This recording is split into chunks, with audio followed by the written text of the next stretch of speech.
নমস্কাৰ সকলোকে আমাৰ এই ভিডিঅ'লৈ স্বাগতম জনাইছোঁ। আমি সকলো পৰীক্ষাৰ্থীৰ সুবিধা হোৱাকৈ এইবাৰো যোৱাবাৰৰ দৰে এলানি ভিডিঅ' চেনেলত আগবঢ়াম। যিসকল পৰীক্ষাৰ্থীয়ে পৰীক্ষা দিব গৈ আছে সকলোৱে আমাৰ এই চেনেলটো ছাবস্ক্ৰাইব কৰি ৰাখিব যাতে আপোনালোক সকলোৱে আপডেটেড হৈ থাকিব পাৰে। আজি যি ভিডিঅ' দিব গৈ আছোঁ এই ভিডিঅ'ত অসমৰ বিভিন্ন সম্প্ৰদায়ৰ বা জনজাতিৰ লোকসকলে পালন কৰা উৎসৱৰ তথ্যসহ আমি আগবঢ়াম। প্ৰথম এতিয়া যি উৎসৱৰ কথা ক'ব গৈ আছোঁ এই হৈছে বাছ পূজা। অসমৰ হাজং সম্প্ৰদায়ৰ লোকসকলে পালন কৰে এই উৎসৱ। এই উৎসৱ অসমীয়া কেলেণ্ডাৰৰ প্ৰথম মাহৰ বৈশাখ বা বহাগৰ সময়ত অনুষ্ঠিত কৰা হয়। এই উৎসৱ পালন কৰিবলৈ নতুনকৈ কটা 3টা বাঁহ ব্যৱহাৰ কৰা হয়। ইয়াৰে প্ৰধান বাঁহ দুটাৰ এটাই মদন আৰু এটাই গোপালক বুজায়। এতিয়া আহিছে খেৰাই উৎসৱ। এই উৎসৱ বড়ো সম্প্ৰদায়ৰ লোকে পালন কৰে। ৰাজহুৱা আৰু ব্যক্তিগত কল্যাণৰ লগতে ভাল শস্য চপোৱাৰ বাবেও পালন কৰা হয় এই উৎসৱ। এই উৎসৱ হৈছে বৈশাগু। এই উৎসৱ বড়ো সম্প্ৰদায়ৰ লোকৰ দ্বাৰা উদযাপন কৰা হয়। নতুন বছৰত আদৰণি জনাই উদযাপন কৰা হয় এই উৎসৱ। এই উৎসৱত বাগৰুম্বা নৃত্য পৰিৱেশন কৰা হয়। এই উৎসৱ হৈছে টুচু পূজা। অসমৰ চাহ জনজাতিৰ লোকসকলে টুচু পূজা পালন কৰে। মাঘ মাহত এই উৎসৱ পালন কৰা হয়। টুসু দেৱীৰ সন্মানত এই উৎসৱ উদযাপন কৰা হয়। টুসু দেৱীক কৃষিৰ দেৱী বুলি ভবা হয় আৰু শক্তিৰ অৱতাৰ বুলিও গণ্য কৰে।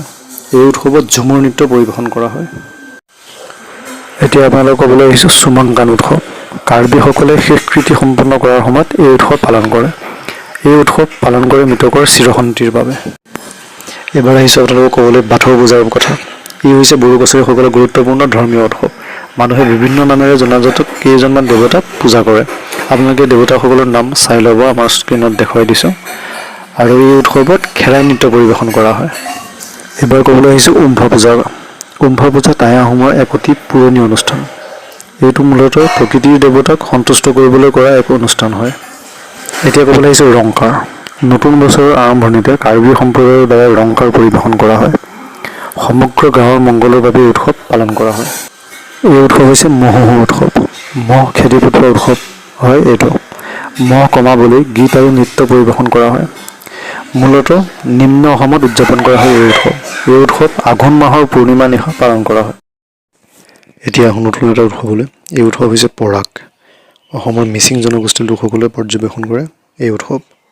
ইয়াক নাৰসিংহ বিহু বুলিও কোৱা হয়।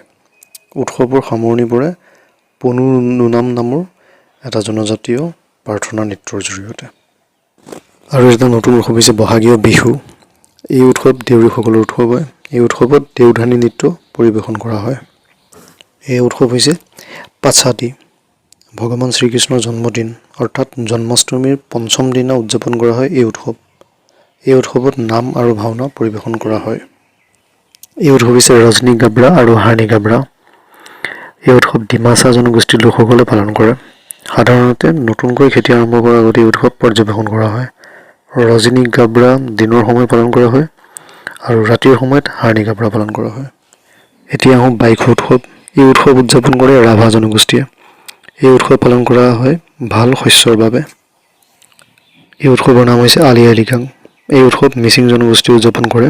আলি মানে হৈছে শিপা আৰু বীজ, আই মানে হৈছে ফল আৰু লৃগাং মানে হৈছে বীজ সিঁচা। প্ৰতি বছৰে ফেব্ৰুৱাৰী মাহৰ প্ৰথম বুধবাৰে অনুষ্ঠিত কৰা হয় এই আলি আই লৃগাং উৎসৱ। এতিয়া আহোঁ এটা উৎসৱ হৈছে মেডাম মেফি। আহোমসকলে পূৰ্বপুৰুষসকলক পূজা কৰি এই উৎসৱ পালন কৰে। এই উৎসৱ প্ৰতিটো বছৰৰ 31 জানুৱাৰীৰ সমগ্ৰ অসমতে উদযাপন কৰা হয়। আৰু কেইটামান বিশেষ পূজা বা উৎসৱ কোন কোন জনগোষ্ঠী বা সম্প্ৰদায়ে পালন কৰে সকলোকে আমি আগবঢ়াই দিছোঁ। আপোনালোকে মোবাইল বা কম্পিউটাৰ স্ক্ৰীণত দেখা পাবই। যদি বহলাই ক'ব লাগে কমেণ্ট বক্সত জনাব, আমি বহলাই কৈ দিম। এইখিনি হৈছে গাৰ্জা পূজা বড়ো সম্প্ৰদায়ৰ লোকে পালন কৰে। দেহাল পূজা কাৰ্বি সম্প্ৰদায়ৰ লোকে পালন কৰে। পেং কাৰ্কলি কাৰ্বি সম্প্ৰদায়ৰ লোকে পালন কৰে। কাৰাম পূজা পালন কৰে টিয়া জনগোষ্ঠীয়ে। সোমদেও পূজা পালন কৰে আহোম সম্প্ৰদায়ৰ লোকে। চাইতা পূজা পালন কৰে টিয়া জনগোষ্ঠীয়ে। ডবুৰ ফেষ্টিভেল বা ডবুৰ উৎসৱ পালন কৰে মিচিং সম্প্ৰদায়ৰ লোকে। য়েলিং ফেষ্টিভেল পালন কৰে টিয়া জনগোষ্ঠীয়ে। চগ্ৰা ফেষ্টিভেল পালন কৰে তিৱা সম্প্ৰদায়ৰ লোকে। চংকুং উৎসৱ পালন কৰে তিৱা সম্প্ৰদায়ৰ লোকে। এতিয়া আৰু কেইটামান পূজা জনাই দিছোঁ।